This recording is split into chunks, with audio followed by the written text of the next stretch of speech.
am Kat, and you are watching Point Boutique's YouTube channel, on which we talk about buying and selling fashion. If that sounds cool, then please subscribe. Let's get started. So today I am giving you my answer to the question, how important is it to follow the care instructions in the tag of your garment? So the easy answer is, it's very important. You should always follow the care instructions. But I know in reality, it's a little bit more nuanced than that. So we're going to take a look at some different types of care instructions that people don't tend to be too excited about. The first one being hand washing.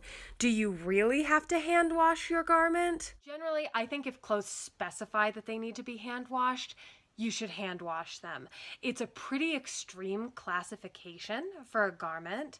Usually things that are being hand washed are kind of specialty like that. There's some specialty technique that's been used that could be damaged by a machine. I've had many a cami just get trapped on that weird thing that's in the middle of a washer. I clearly don't build washers.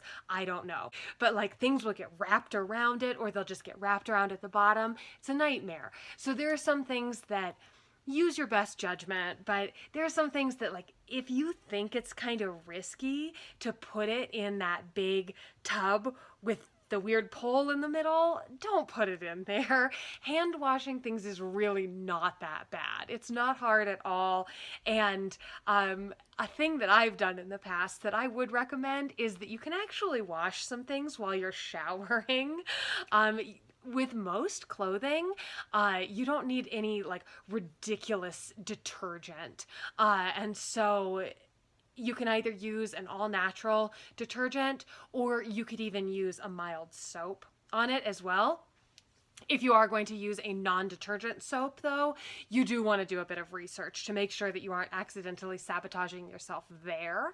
But then there are even some items that you shouldn't be putting soap on at all. It really is just washing them and wringing them out and that kind of thing that is really going to get them clean. You can do that in the shower, especially if you have long hair like me. I have to stand there with the conditioner on for a second. Takes a minute to wash it out. What are my hands gonna do except for all my laundry? So if that's weird for you, you don't have to do it. If you have a kitchen sink, wash it out and then plug it up, fill that with water. That's a very easy place to do it. For one, it's pretty comfortable to stand there for a few minutes and rinse everything out. Usually kitchen sinks have a pretty good faucet on them as well. So it's really easy to wash out any soap and that kind of thing and make sure that you don't leave behind any residue. Additionally, if that's not what you're into, you can always fill up your bathtub and put your clothes in there too. That's another place where you can really control how much water is in there. You don't need like a specific hand washing tub or a laundry room or something like that. Just as long as you have some sink that is large enough to fit the item, that's good enough. Next up are items that say they are line dry only. Should you really keep them out of the dryer? Pretty much everyone has had some sort of cotton garment that is 100% cotton. You put it in the machine dryer and all of a sudden it's like 2 sizes smaller than the thing that you just purchased. And that's a real risk. That's just how that fabric reacts to heat like that. Continuously putting something in the dryer over and over again is going to shorten its life considerably, is going to damage both the structure of the garment, like the actual threads are going to be impacted by it, and then the color is going to be impacted negatively as well. So it's not the kind of thing that you notice right away necessarily, but after a year, that's how you end up with items that have faded, that are dull. I pretty much don't dry anything other than t-shirts and very casual stuff, and none of my clothes are faded. It's just not a thing that happens to me. There are lots of reasons why you shouldn't use a dryer, but what can you do instead? Most things can be hung up to dry as long as you have a good enough quality hanger and you know how to hang your garments. Laying things flat is great. It isn't going to create any creases or anything. There are a lot of drying racks and kind of things that you can even buy on Amazon or Target or from other home kind of stores, Bed Bath & Beyond, that kind of place. You can get really good quality ones. You can get pretty cheap ones. You just want something that is a material that's not going to mold or something like that. So metal, bamboo, they use those. Plastic a lot. Those things, as long as they're treated properly, you can lay stuff on them. It won't create creases or stretch out your item, but it can dry on there.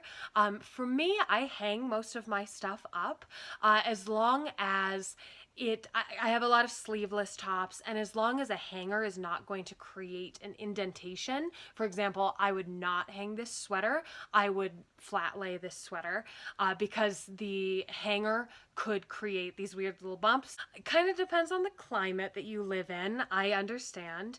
I do live in Denver, which is almost a desert, so things do dry very, very quickly here. It probably doesn't even take 10 or 12 hours. You can just hang it up for a few hours and it's dry. I understand if you are living pretty much anywhere else in the country that is perhaps not going to be your experience, but as long as you don't hang things too close to each other, it makes a big difference. And laying things out, if you lay it flat onto something flat, it's not going to dry as fast as if you get a small drying rack and lay it so that air can pass on both sides of it. And our final category is items that say they are dry clean only. Do you really have to dry clean them? How bad would it be if you didn't? There aren't great workarounds if you have a cashmere sweater and you shrink it. It's just shrunk now.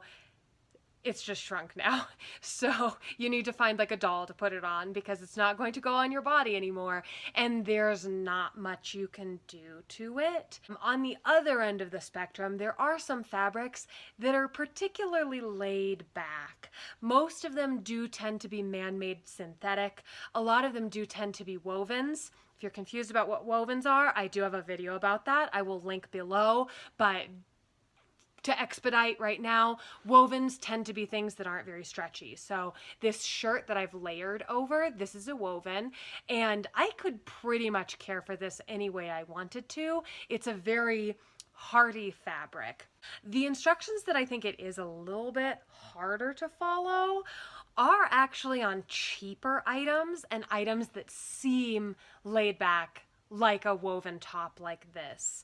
The reason being, I think when we invest $150 into something, we look at it and we don't want to ruin it before ever wearing it, so we're more careful. When you go buy some fast fashion item for 15 bucks, the stakes aren't quite as high, and even if you wouldn't run out and just buy it again if you ruined it, that possibility is kind of there. It is kind of an option, and your brain knows that. So I think it can kind of get the better of you, but you have spent your money on it. You like it. You liked it enough to bring it into your wardrobe. You should care for things equally and just feel lucky when something's pretty laid back to care for. To play devil's advocate a little bit, I've definitely had items that say that they're dry clean only. I didn't read the tag. I didn't dry clean them. They're still fine. I still have them. So it's not like you're going to necessarily ruin everything immediately. Just know that they've put those instructions on there for a reason, and it can be kind of risky to play around with it. So you do just want to make sure that you are reading those instructions and at least making an educated decision about whether you're going to follow them or not.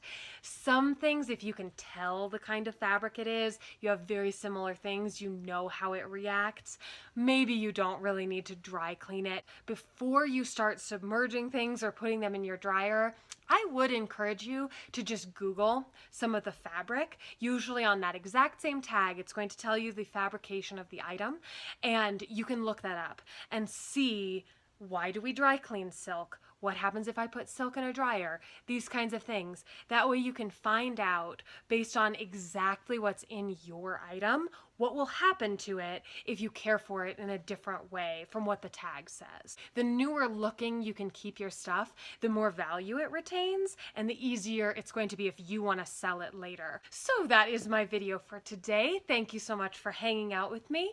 Please tune in next week. I will have a new video. And as always, if you love cute shoes, please check out my boutique at www.shoppointboutique. We are also on Poshmark at Point Boutique, spelled the same way. So come over and say hi.